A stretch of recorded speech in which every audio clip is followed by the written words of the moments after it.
So before going on the break, we were discussing about how is Food Trust, IBM Food Trust solution, bringing that change that we are looking to sort of do to revolutionize the food supply chain, right?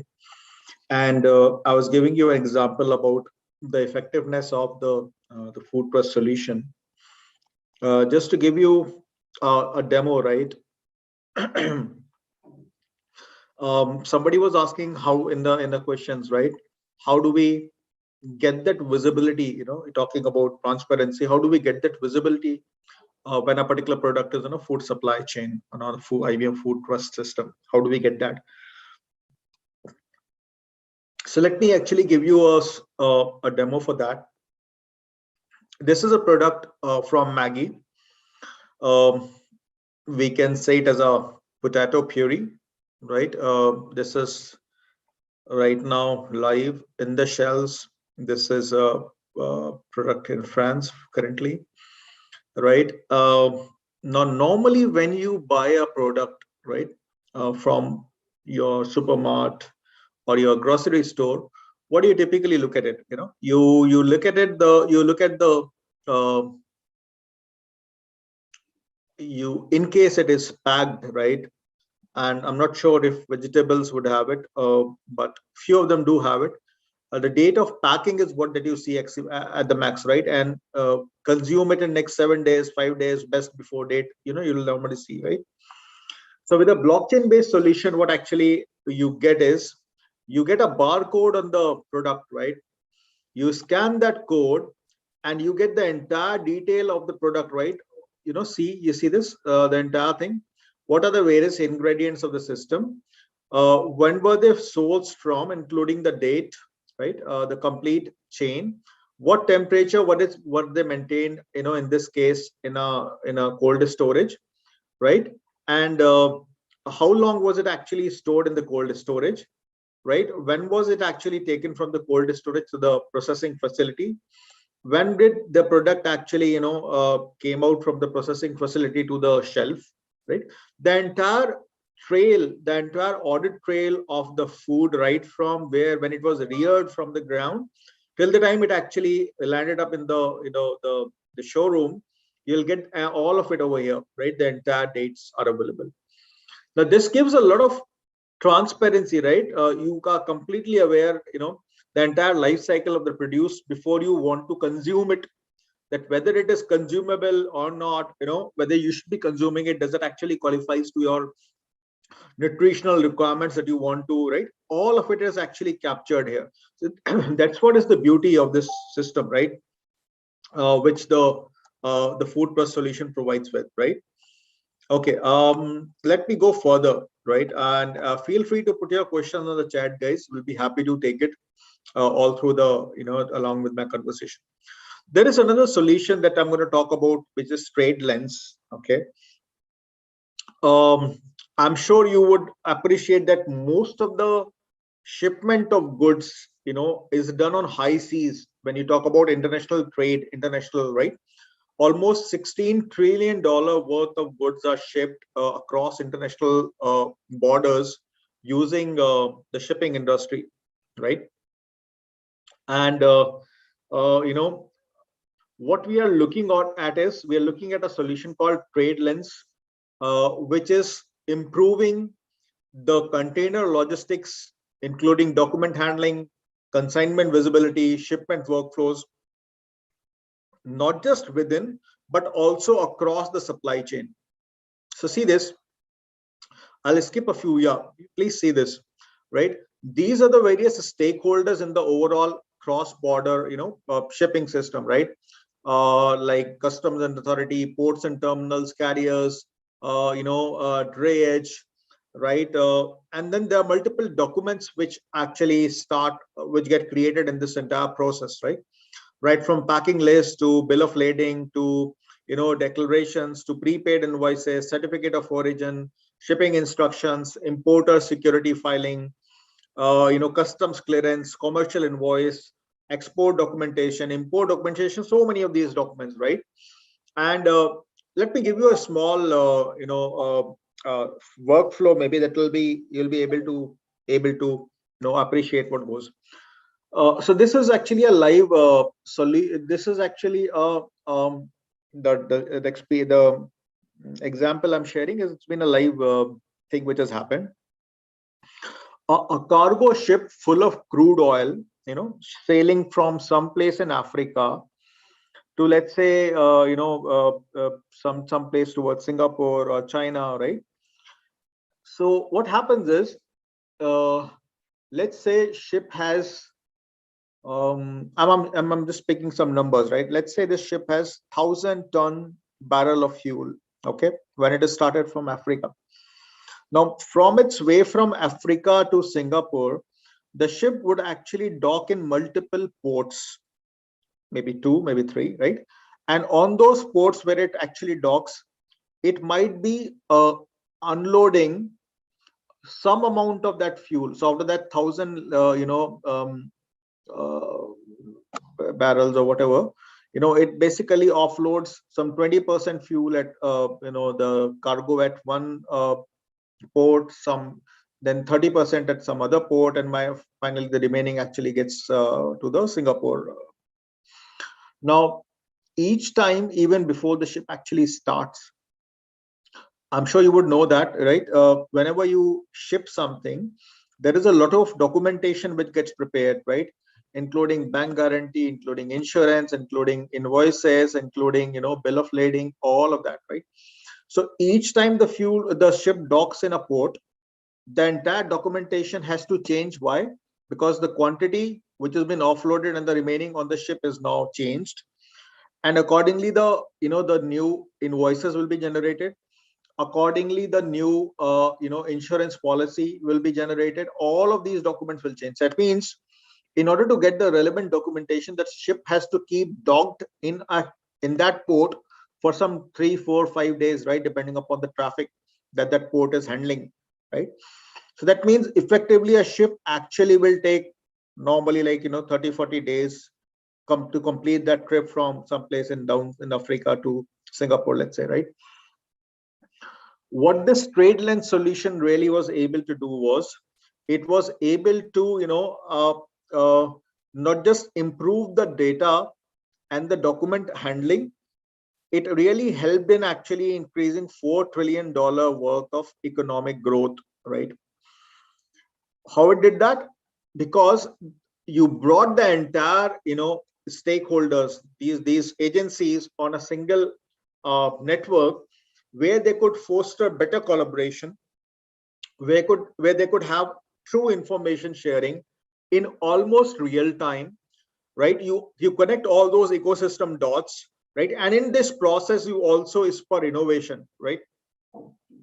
So you created, IBM along with Maersk created this solution, and it is live right now. It's live there on the high seas for container logistics management. And it really helped in unlocking the value of blockchain, unlocking the value of when multiple people come together, right?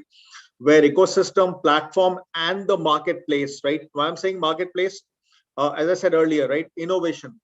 Now, the moment you open this sort of solution for others to consume using publicly available APIs, right? And since it's based on certain standards of interoperability and all, you can allow other parties to build and deploy your solution, the TradeLens powered applications, for themselves, their partners, their customers. And overall, it brings a lot of more agility into the overall system, right? So what it really helps is bringing those network members together so that they can do better business, quick business, and hence the overall realization of time and the commercial value appreciates, right? So this is really important, right? So you can get more details about it from tradelens.com. Again, a couple of years old solution. Now there are multiple ocean carriers which have onboarded, including PIL, including Namsung, Bolidop, Seaboard Marine, KMTC, and initially there were Maersk, Safra Marine, Hamburg, so Sealand. They were the initial joiners to the solution, right? So a lot of people, right, including ocean carriers, including port terminal operators, intermodal operators, government authorities, right? shippers, freight forwarders, and of course the financial services providers. They're all part of this ecosystem, right? What we see is, it's now handling 700 billion events per year with 5.5 million documents per year, right? And these are going to double each year, right? With the way the things are scaling up, right? Right. So these are right now couple of these which are already onboarded. The third-party logistic providers, freight forwarders, which are the key to this, the container logistics management are all onboarded, right? And then most importantly, the laws of different countries vary. So a law for Canada customs will vary to that of Bahrain customs, right? Similarly, for Australia, the law would actually again vary.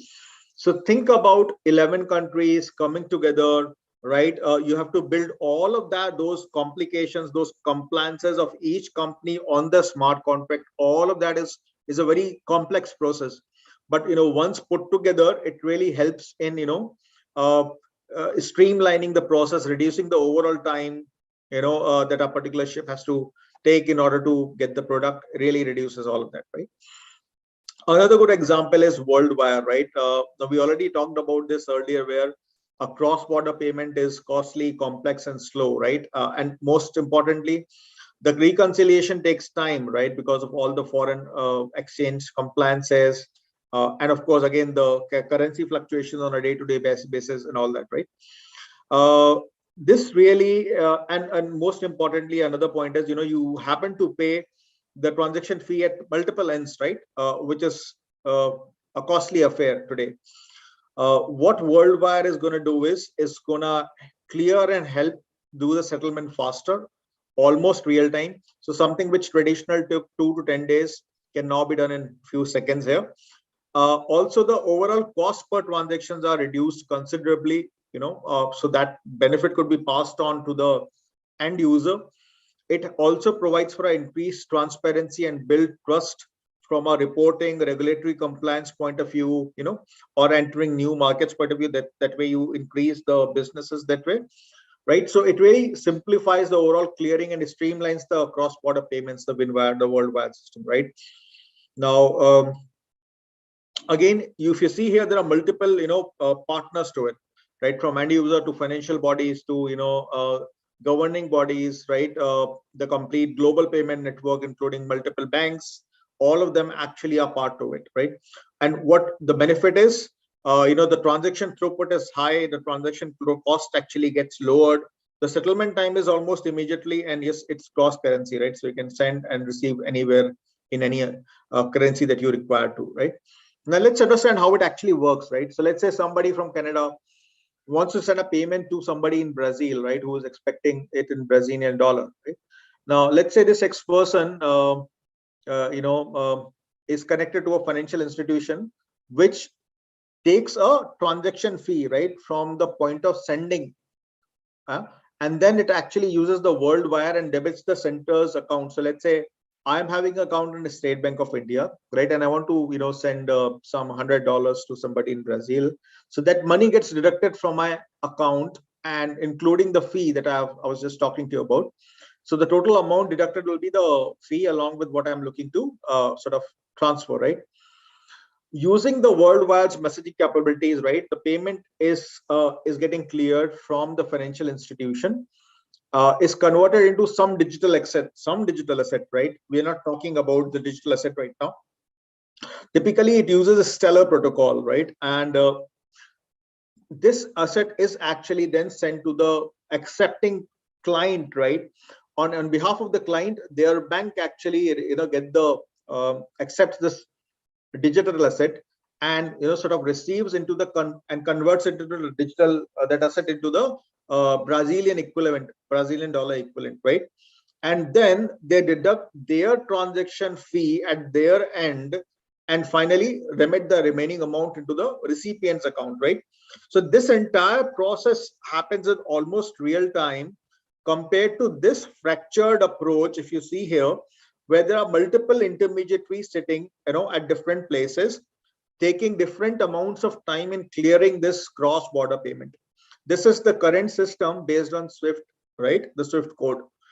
which is having multiple banks interacting, share, the money actually gets routed to through different bank. Finally, it lands with the recipient there, right? So if you can clearly see the difference between the two approaches, the number of steps here, the number of amount of time taken over here versus this approach here, which is more streamlined, less time taking, almost real time, which is happening here, right? This provides for providing for a very efficient, reliable, and a secure way for almost real time transaction happening across in international trade using worldwide. Okay. Okay, this is something which you might be interested in having a look at. How are multiple settlement methods and asset types look like? How much time that typically takes, right? What's the settlement speed, and what's the risk, right? So this is available over here.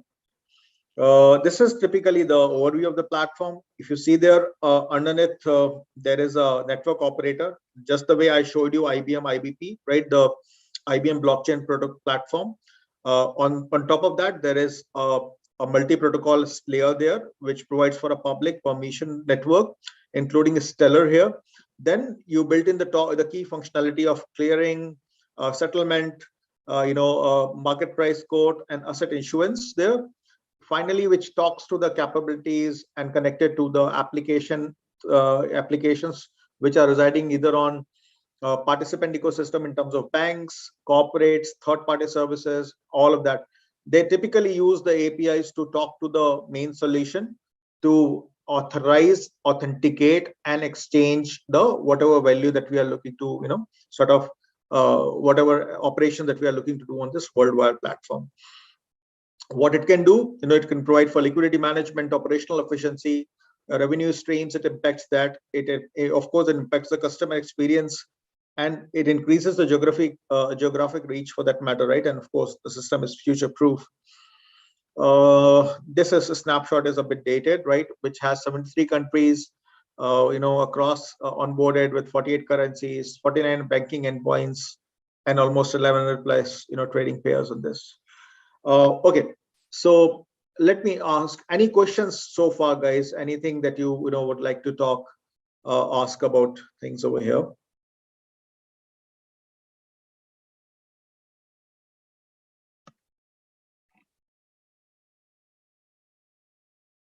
Okay, good. So I don't see any questions in this session. Right. So let me take you through this another solution, right? And then we'll talk about it. So we're talking about identity now. I guess all of us over here are pretty serious about preserving, saving our identities, right? Now, our identities have different dimensions, right? One, the person that we are, the unique traits that are associated with us. We call it as PII, the personal identifiable information, right? For example, my name, my date of birth, my mobile number, my email ID, my bank account number, all these are PIIs. Then the way I'm actually represented on a paper or in some form, which is like either a digital or a physical instrument, right? So our insurance company will have some ID card, for my country will give me a passport, or my country will give me an Aadhaar card, which is nothing but my physical representation, my identity rendering, right? And then using these identity, I sort of interact with systems, right? I put my Aadhaar card in, when I'm getting a new SIM card. I put my Aadhaar card when I'm opening up a new bank account, something like that, right? So three different dimensions, right? Who am I as a person? How am I represented using those identity renderings, and how I interact using those identity renderings, right? So three things, right? Now, I'm sure most of us would really, remember this, that there has been so many consistent breaches, security breaches of data stores of both PIIs as well as other information, right? And each data breach tends to be very costly, right? Very costly. And the moment you expose an identity of a person with this information, it can lead to severe consequences. Okay, this is 2017 data. Even 2020, 2021, we have seen even more data. trying cyber attacks, trying to breach the data, or that for that matter, even breaches of the data. And they could actually cost a business as much as $400 billion a year, right? Certain banks have spent $1 billion only on managing the identity solutions, right? So that costly a thing it is. So typically the problem is is how online identity systems are broken, and individuals or organizations today. You might have remembered the typical ransomware virus which was there a while back, right? Where the identity got broken, the systems got compromised, and the hackers hacked into the the strategic installations like hospitals and other places, where they hacked into the system and said, unless you pay a certain ransom, they will not unlock the machines, right? And it was really a major trouble for the governments world over, right? The way they mitigated that. So so it's really important for enterprises and traditional data aggregators to realize that they need to shift to the decentralization of the overall systems, right? But having said that, the couple of issues there are: cost, liability, and of course the most important thing is it's difficult to establish the trust, right? That's where we talk about the solution, right, which is a decentralized identity solution for trust and privacy. And not just that much, it can be scaled at will, right? So why is blockchain? Because blockchain provides or rather enables that trust there, number one. Number two, blockchain provides for that privacy, which is key to the the identity solution. And three, blockchain can provide for the scale, right? When you talk about when you remove the centralized issuers to allow the identity and the scale at the edges, right? So three things, right? Okay, so let's try to see how is it managed using those decentralized PKIs, the public key infrastructure. We'll not get into the detail here, but we'll definitely talk about Sovrin, which is a self-sovereign identity network, which pushes the identity to the edge of the network. Now, those of you who are doing some research in AI and all would definitely appreciate the fact that a couple of years back, when you had to do all those image analysis, or you have to do work, play with those models that you had for pattern recognition or image analysis or whatever, you need to push the data back to the the backend servers where the data was worked on with the model, and then you need to get the results, and same used to get displayed on the edge devices. With all of the advancements today, we no longer need to have this back and forth of data, right? The way the systems are becoming, right? Today we can have all of that processing on the edge devices, right? Similarly, we are talking about pushing that identity to the edge of network, using those devices there, right? And this really helps in establishing the trust and giving the end user the complete control of his digital wallet to control the flow of his identity, right? What importantly it also means is that there is no PII, there is no personal identifiable information stored on any public ledger, right? This is based typically. This is based on the Hyperledger Indy, which you can get more details on the Hyperledger portal. What are the major concepts here? One, it provides for decentralized identifiers, DIDs. Two, it provides for cryptographically backed verifiable credentials, the way we talked about issuing of certificates, academic certificates, like somebody has passed an MTech, somebody passed a PhD, or somebody has published some X papers. These are all verifiable credentials if they are put on a cryptographically backed digital register ledger. It really helps in actually validating the credentials. And third is the decentralized key management, wherein the user permissioning is the key. User owns their own keys, right? So they can be used. These public keys can be used to resolve and verify the interactions through decentralized identifier, which are user owned and governed, right? So they are completely controlled by a person, in case it's an individual thing or an organization there, right? And they have an approach of standardization for universal identifiers there. How do they work? Typically, there is a public permission blockchain on which we have this DIDs, the decentralized identifiers. Each user signs the credential, right? And as and when required for somebody to hold or validate, the user issues credentials to the verifier. to that other organization or the other body. The other body actually presents those credentials which are provided by the user in order to get those verified, and then the entire validation happens. These credentials are accumulated over time through every peer-to-peer relationship. I'll give you a small example here, right? Each time you join a company, or each time you join a college, when you are shifting between jobs, what happens is you submit your documents for verification, right? Everybody of us would do that. We'll do that. Now what happens is the organization which is onboarding you will actually put all your documents for scrutiny, right? So normally they would hire a third party verification agencies who will actually take your documentations, do a physical verification or some other form of verification. And typically this process takes around 7 to 15 days, right? So normally if you see, even when an offer is made to you, when you are getting hired by some organization, a certain amount of time is taken by that organization to come back to you to sort of confirm that, because that, or even after joining, that process is happening in the background, right? That document verification. So these third party agencies charge, and I just mentioned they take certain X amount of time, and then they also charge you on the person's profile basis, right?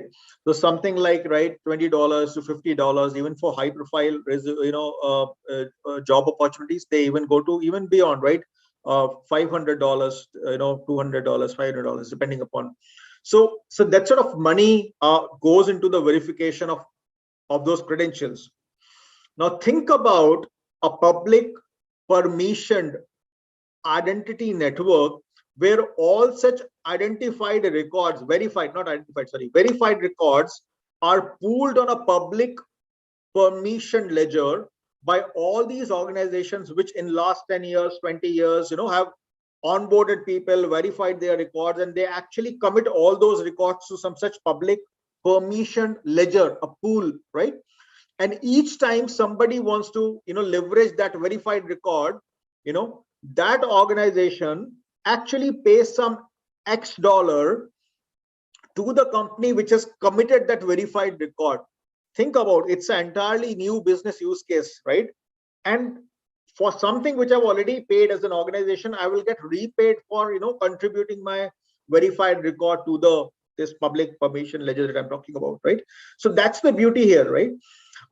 Yeah, this is just one example of a university issuing a degree to somebody like a doctor, and then how when he goes to a hospital, how does he gets his credential verified in the similar manner that we just talked about. Since we are talking about a cloud-based system here, it can scale up to any number of credentials, any number of users here. So that's what Sovrin actually brings to the table.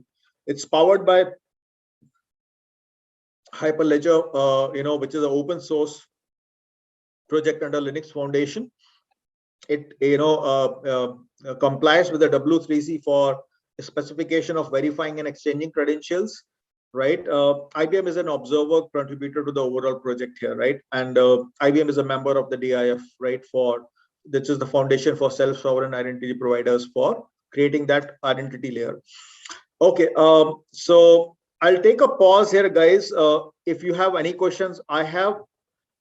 Somebody was talking about in the previous session, right? How do I get, or how do I learn, right? So again, I will refer you to this platform, IBM Academic Initiative. It's a one-stop learning platform which you can sort of leverage to get access to all the learning contents that we have been talking about. For example, in this session we are talking about blockchain, let's say, right? Now let me show you what is available from a blockchain's point of view over here. Okay, see this?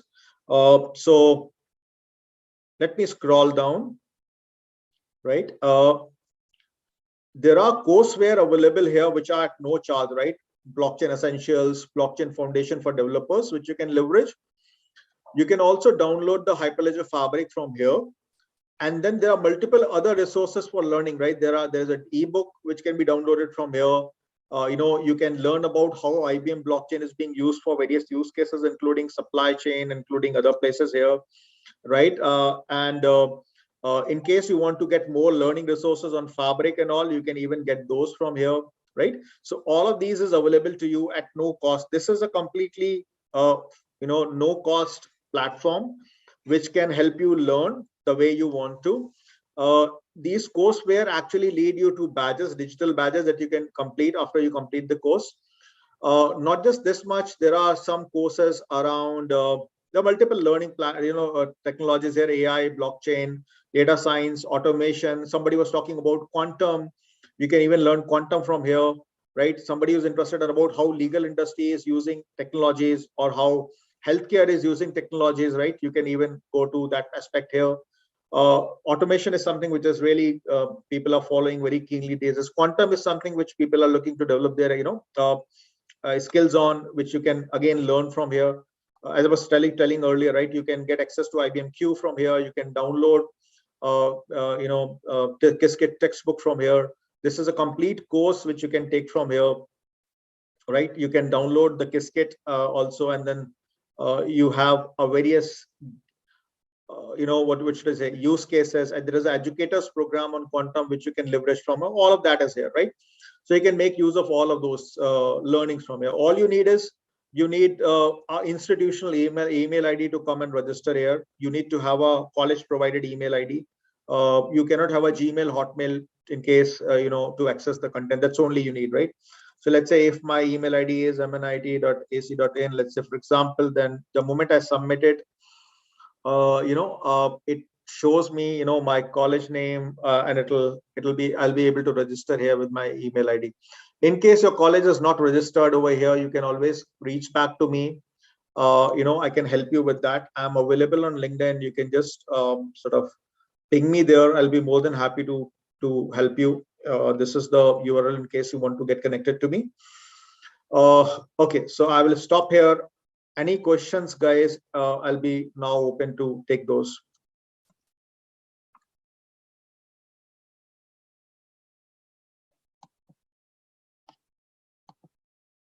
Any questions about whatever we discussed today, or anything that you would want me to cover?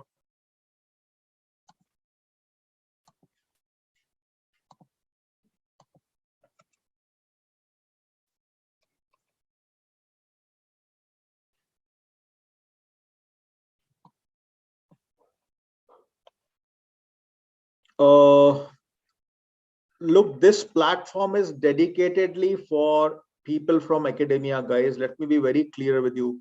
Anybody who is coming from any organization, any IT company, any manufacturing company, any other company, any company, they are not entitled to use it. Why? Because we provide licensed software from this platform for academic fraternity. This is same enterprise software that we offer to our customers, clients, right? We only make these software available at no charge, licenses to people in academic institutions, so that they can use it for learning, right? For learning and project development like that, right? Not for profit thing, not for things. So that's the reason this platform is only exclusively for people from academic institutions. Students, faculty members, staff members, researchers, all of them can actually come and leverage this platform. You will find a lot of additional resources over here as well, right? Demos, a lot of demos are available. You can learn design thinking from here at no charge. You can get access to a lot of journals, IBM journals from here, IBM Red Books from here. IBM also offers something called as a IBM Skills Academy. This is a paid course, though it comes with a small token amount. Anybody wants to learn more about it, you can come to me and I can help you. There is a machine learning for kids also available, which you can people can leverage to teach their kids there. All of that is available over here, right? So and as I already mentioned, there are a lot of learning technologies that you can make yourself familiar with. From a healthcare point of view, there are a couple of courses. These are like 1 hour learning courses, 1 hour only, right? How do people can use data and data analytics role in healthcare, and similarly in other things, right? What you actually get is, once you complete these courses, you get badges on Credly. Okay, so I'll just go show you, how do they look like. Okay, so this is like, for example, this is my dashboard, right? So the moment I would have completed the what is the role of cloud on for healthcare guys, this is the badge that I get, right? Similarly, when I completed this course, I basically got an architect's badge over here. Similarly, there are some other courses for people who are more deep into technology. Let's say somebody who wants to learn about cloud, like for example, right? So there is a course on cloud or AI or data science, which are like 3.5 hours to 5 hour courses. Let me show you that, right? You see this getting started with cloud for enterprise. This is like a 5 hour self-learning course. You don't need anybody's help, right? So the moment you actually complete this course, you get this badge, where's the badge? Getting started, with cloud for the enterprise, right? So similarly, these are my skills academy courses, right? So I'm like cybersecurity instructor, I'm a cloud practitioner instructor, or I'm a blockchain practitioner instructor. I've got these certificates after completing those courses, right? So all of these badges are awarded to you on Credly. You can use it on your resumes. You can use it on your social media handles. You can, use it on your LinkedIn profile. I use all of them on my LinkedIn profile as well, and my, within my organization as well. I use it, right? So once you obtain these badges, you can use them there, right? And these are available across plethora of technologies. Whether you want to learn data science or security, whatever you want to learn, you will get something, on that. See, even for security, you'll find a badge there, getting started with threat intelligence and hunting, right? And then you have more courses on security learning, IBM Security Learning Academy, absolutely free, no charge. You can come and leverage that. Okay, guys, let me have a look at the questions here. For transactions on Stellar, related crypto coins is mandatory or alternatives. Glove, it's alternatives there, right? Is it available for professionals? No, Ashang, it's not available for people out of academic institution. For them, for somebody who is out of academic institutions, you can leverage portals like cognitiveclass.ai and others, which again have a lot of free courses available. Anchit, messaging is not possible in LinkedIn when I followed you. Anchit, you have to send me a connection request, and then I'll definitely respond to it for sure. No, Ashank, using work email IDs, this platform is not accessible. You only need to come from an academic institution. In case your institution does not provide you with a institutional email ID, you can again make a request to me on LinkedIn. I can get you a email ID which can give you access to this platform. But again, the condition is you need to be connected to some academic institution for as a teacher or a student or something, right? Anurag, yes, there are multiple bodies. You can actually go and join the Hyperledger community. There is a community available which you can join. You can, leverage that. What to do if my professional college email is not registered with IBM? Please connect with me. I will help you in getting your college registered on academic initiative, so that then after you can use the email ID and you can get access to IBM academic initiative portal. Blockchain is connected with many e-commerce. Yeah, it is. Rashid, what is that? Let me take that question. Just a moment, guys. I'm just trying to. There will be challenges like trust can be breaches with blockchain after quantum computing. You're talking about a hypothetical scenario right now. So we are still to come to a stage where quantum computing will challenge the conventional computing security mechanisms. You are right in your thought process, but then that is yet to come, right? And there's already a lot of work happening in that space, by the way, right? That how do you actually secure with quantum on the anvil? How do you further secure any, not just blockchain for that matter, any security, right? So that work is already happening on and with multiple organizations contributing to it. Hemang, applying for jobs on blockchain technology and IBM requirement and roles, any roles for starters in blockchain technology, any internship program?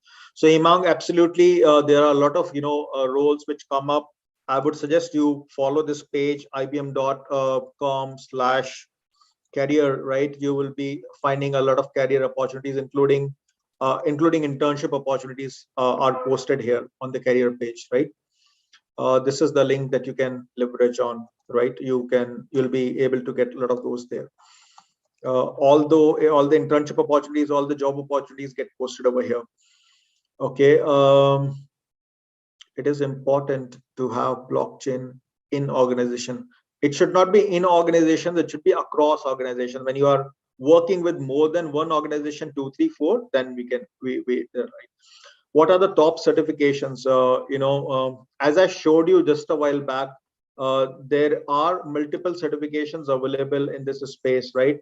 A few of them are absolutely at no charge, like the one that I was showing you, right? The developer one and the blockchain essentials one. And then you can also have more certifications around Hyperledger and other platforms. Those are all available there. Okay. Kishan, please connect with me on LinkedIn. I will be able to help you in this forum. I'll not be able to help you. What you need to do is, Kishan, two things.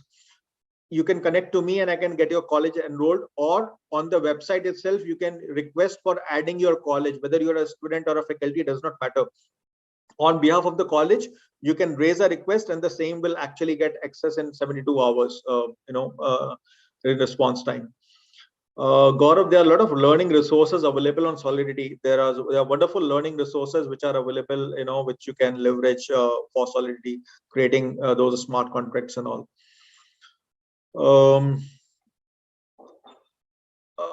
Sure, Anurag, you're most welcome. Okay, Puneet, how do we use blockchain in real estate? Great, Puneet. This is one area where blockchain has extensive utilization possible. Right from the units which are available for selling and for claiming the the ownership of the units which are already sold, plus the historical ownership of the land on which the units stand. All of that can be made on a blockchain. And not just that much, we see a lot of fudging happening on the agricultural land records. As a farmer myself, we used to have a farming land till some time back, we really faced this challenge. The khasaras and the khatanis available, through the local patwaris. There happen to be a lot of fudging in that, manipulation used to be happening in those records. All of that can actually be brought on blockchain, thus helping farmers, real estate developers, everybody, in order to make the system more better for all the stakeholders. Okay, sorry. Use of blockchain is insurance. We talked about it in claims processing in a lot of other ways. Puneet, yes, a lot of state governments are doing, having a lot of projects on blockchain. As an end user, you would not even know, right? Something is there on blockchain or not. So it doesn't concerns you. It's absolutely abstracted from you. Just like you would not know, right, in the entire, your income tax processing system, the way you file your taxes and all. In the back end, there is a lot of AI, ML backing at the, working at the back end, right? With whatever transactions are tied up to your Aadhaar card or your bank account, you would not know that, but then that's still there in the back end, which you're not aware about, right? So all of that is happening. It doesn't matter whether you are coming from a BCom stream or a BA. Yes, IBM offers job roles across multiple learning streams. You can always look for relevant job opportunities for you, right? It's always possible to join IBM even if you're not from a science background. Okay. The student option is not there. Kishan, when you register on an IBM academic initiative, you can register as a student or a faculty or a staff member, right? So depending upon whatever your job role is, you can register there. If your course is not reflecting the exact course that you are enrolled on, you can pick any other course which matches to your capabilities. So that's absolutely fine. Unless you are studying in some course in some academic institution and you are coming with an institutional email ID, the platform is welcome, for you to leverage and learn from here.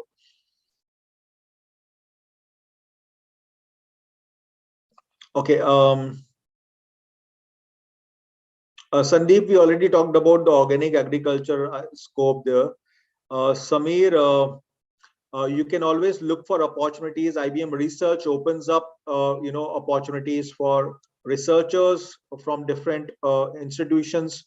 We offer a lot of scholarships. We offer grants for projects as well. So everything is available on the career platform, the portal that I showed you. Please keep checking on that. You will be able to explore, the opportunities which are available there.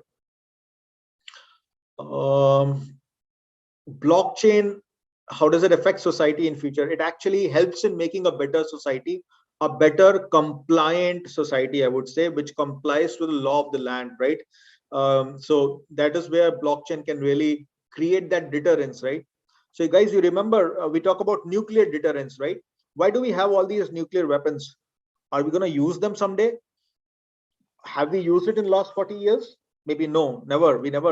We only use it as a deterrence, right? A country claims to have a nuclear arsenal and use it as a deterrence so that others do not attack it, right? Similarly, technologies like blockchain and other, basically when you implement it in the regular systems, since they are known that they would not allow manipulation, fudging, or any such fraud prevention, is it infuses trust. So it typically provide, or in later society, it will actually act in society as a deterrence, right? People will not try to do something wrong when they would know that I will get caught, and if I get caught, what are the ramifications for that, right? So that fear, I'll not say fear, I'll say that compliance to the law or compliance to the process is how blockchain will really affect the society, if you ask me from a society point of view. But from a business point of view, it will definitely streamline the process, add value to the overall business, by streamlining and infusing trust. That is what will really help. Okay, it does helps to get all these courses from Coursera, Upgrad, getting those courses done, having these certificates. It really helps you in making a mark above others.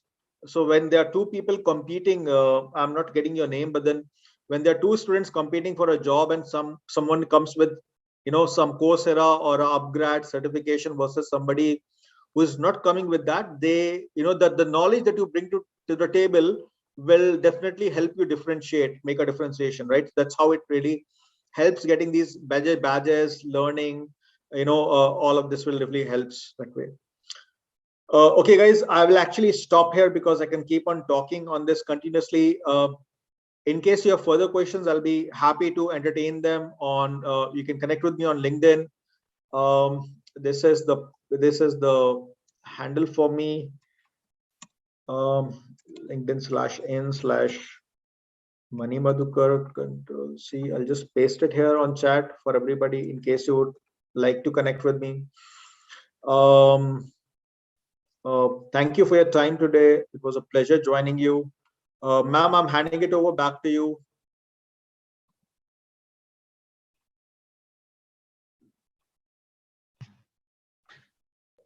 Thank you. Thank you, Dr. Mani. Thank you, ma'am. So just let me see some questions. Well, one of you has asked me to, sir, can you please explain blockchain? So we have been explaining blockchain, Abhishek, for a long time now. I mean, for last 6 days, we are trying to explain and give an overview and all the steps to get started in blockchain. This is what exactly this program is for. And we have given you some resources, course material, URLs. You can go through them. So, and then one more thing, I'm just checking whether there is any question for you, Dr. Sure, ma'am. Mani. Yeah. All right, so there are no further questions. And always it is a pleasure to listen to you, Dr. Mani, and I'm sure that the participants have really enjoyed your sessions. They could learn a lot, as I can see from the questions and your constant answering those questions. We hope that the participants will be getting some more ideas from this, and wish you all a very good luck, participants. On behalf of academies at IIT Kanpur, Roorkee, MNIT Jaipur, NIT Patna, and IIIT DM Jabalpur, we sincerely thank you once again, Dr. Mani. You have been inspiring us for the last several years now, and I know that it is very difficult for you to take out time, but you always come forward to help us, and that's the most beautiful point. I wish you all a very good health, because Corona is again spreading, and I'm sure that there will be someday, like we know that blockchain has a solution for everything, as we can see from Dr. Madhukar's lot of use case studies that he has presented. So you will come out with some solution for identifying people at different stages of Corona, and so that we can control the spread of Corona through blockchain, I hope. So thank you so very much, Dr. Mani. Have a great day. Thank you. Everybody stay safe. Take care. Thank you. It was a pleasure joining you. Thanks a lot, ma'am. Thank you. Thank you.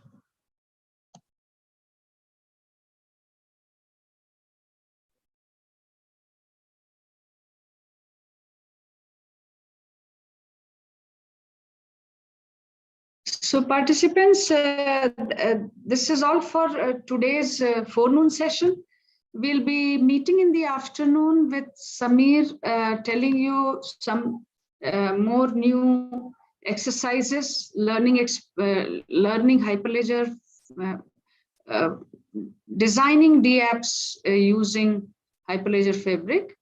So, and many of you are requesting for enabling quiz. Let me tell you, I found that some of you are not even looking at your how to access the quiz. So let me tell you how to access the quiz once again.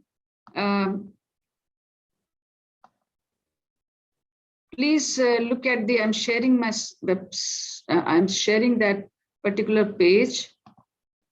Yeah. Give me a minute.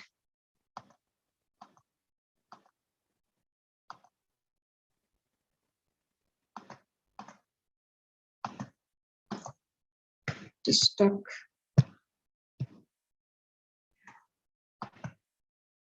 So this is my BTA course web page.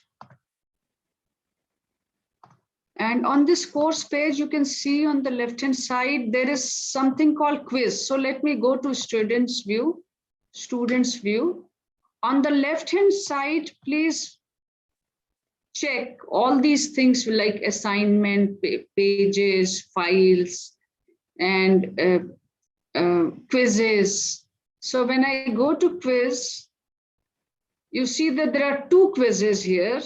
Both the quizzes are closed now. They're closed because they were due at 7:30 p.m., but they were available for 2 hours, right? So there are two quizzes here. We will change the questions and we'll reopen these quizzes. And remember that the moment the course stops, the course concludes, many of you keep asking for the certificate. Please bear with us. There are some participants who require to improve their grades. There are some participants for which who actually log on through a different email ID, and then they claim that they have attended all the sessions. And so it takes time for locating these. So it's not that very easy to identify people, because there are participants who make mistakes by logging on through a different email ID on Zoom link and logging on through a different email ID in Canvas link. So that is the problem that we face sometimes. And we cannot simply outrightly tell them that, no, we are not going to issue a certificate, because they have actually invested their 6 days in attending these programs, partly or fully. All these things we have to check, and then only we issue the certificate. So it takes about 2 weeks time sometimes to accommodate all the requests and to finally come out with a certificate. So if you are in the top list where everything is checked easily, you will be getting certificate quickly. But if you are not in the top list, it may take time for us. And some people say that for last courses, I did not get the certificate. That also happens. I received one such comment from one of the participants that she did not receive the certificate. When I asked her to tell me the course name, she did not tell me the course name. Apparently, either she did not attend the full course, that means the attendance was low, or she did not take the test.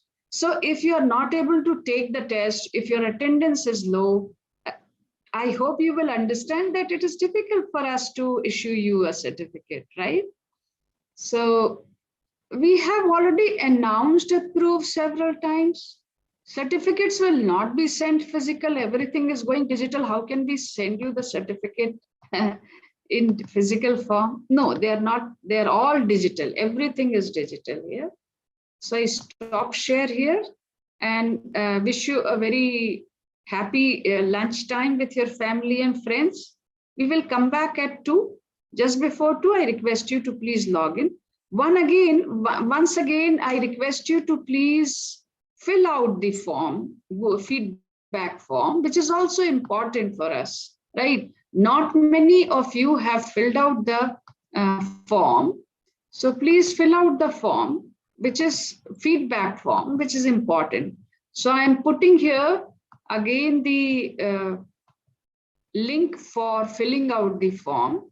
Those who have not filled out the form, request you all to please help us get you a certificate by fulfilling all the requirement. All right, so it's important for you to fill out the form, okay?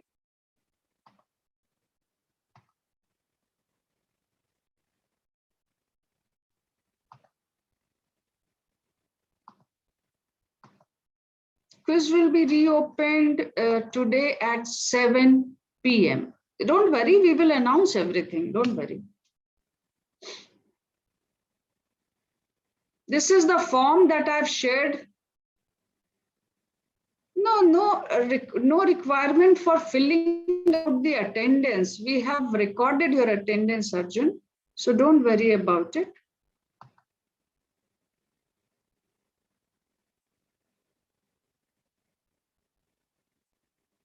Anurag, we have been doing this. I have told you several times that we have been doing it.